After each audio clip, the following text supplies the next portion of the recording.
Hey, let's talk about Lisa Leslie for a second. She was in the news just recently. She was on Angel Reese's podcast talking about specifically, she was upset because she threw her name in the ring to be a coach. She said for 2 coaching positions and she didn't get hired. And this was her, let's look at her reaction and how she explained it. Got a bid. The people want to know, though, will you ever be a head coach for a WNBA team? You know what? I'm going to say this for the first time. I put my name in the hat to coach this year for 2 teams, all the way down to the end. I won't say who those 2 teams are, but I did not get The job. picked. And I felt like I would never make another attempt to go into coaching. Really? In the WNBA, yes, because, it's like you got to be 10 times as great as a Black woman in this industry. There's only one left, I And think. One left. when I tell you that who these people hired is not better than me and what I could do for this team and players, but it's okay because I, again, am a very much that what's for you is for you. Yes. And that's not for me, and I'm okay with that. So, okay. So let's unpack this. Again, this is my opinion. So you threw your name in the hat, your name in the ring for 2 jobs and you didn't get hired. And because you didn't get hired, you feel in some kind of way. So you say you will never apply for a WNBA job again. And I'm thinking, well, what about all of those people who put in the work? Let's look at the resume. Your play history is off the charts. NBA champion 2001, 2002. Finals MVP 2001, 2002. WNBA MVP 2001, 2004, 2006. 8-time All-Star. 3-time All-Star MVP. 8-time first team MVP. 10th anniversary team. 15th anniversary team. 20th, 25th anniversary. So the accolades are there. There is no disputing the basketball resume. But this is what I want to concentrate on. As a coach, your coaching experience is limited to the damn big 3. That's it. So all of these other candidates that you may have gotten passed up for with coaching experience, their resume, their work doesn't matter.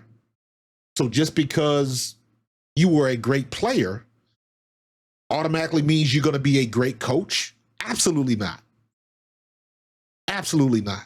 And that is unfair and a little bit conceited on your part to think that by osmosis, you're just going to be a great coach. I don't believe that whatsoever. And now, let me say this. There are plenty of examples where somebody that didn't play the game turned out to be a pretty good coach. But that means they have experience coaching. They've been involved in the game, coaching. They've worked their way up. They put in the work. And my issue with Lisa Leslie is because the first time she puts her hat in the ring, she don't get hired. Now, I don't want to do it no more. So you mad because they didn't throw you a bone? So the whole aspect of putting your work in, building your coaching resume gets thrown out the door because they didn't give it to you? That's totally against what you learn and what you do as a player. I got a problem with that. Your only coaching experience was with the big 3 triplets. Yeah, y'all won the title and everything, but other than that, what did you do? And how much coaching you doing with the big 3? Let's be real. Let's be real. It's a totally different game. So you saying you will never coach in the NBA because the teams didn't give you the job. Because in this particular situation, you want it given to you. You didn't want to have to put in no work. Now, that leads me to another situation. Let's go back a couple of years when she said what she said to Draymond Green about the WNBA and equal pay. I want you to keep in mind, in my opinion, the mindset is still the same. You need to give it to us just because it's us. Nah, you got to work for it. And that's what Draymond called her on the carpet for. And she kind of backtracked a little bit, but listen to how she puts it. We're what, 26 years young, so it's not like we're comparing ourselves to the NBA, but I do feel like the pay gap would be something that, we could just take a donation around the NBA. Maybe, now, she tried to say it as a joke. Maybe one night y'all don't go to the casinos. I have something on this, though, because it pisses me off. It pisses me off because I don't think there's anyone in America that supports the WNBA more than NBA players. Draymond called her on the carpet, and he was right. But the audacity to just think you deserve it. Now, again, this has nothing to do with the greatness of you as a player. Your basketball resume is untouchable. Point, period, end of paragraph. However, comma, every time you went to an arena, did you fill it up? When you traveled, did you fill it up? It just wasn't time yet.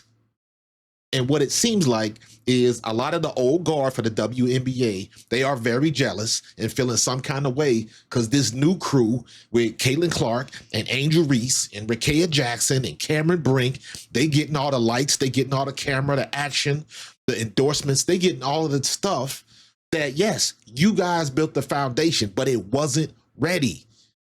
The cake wasn't ready to come out of the oven yet.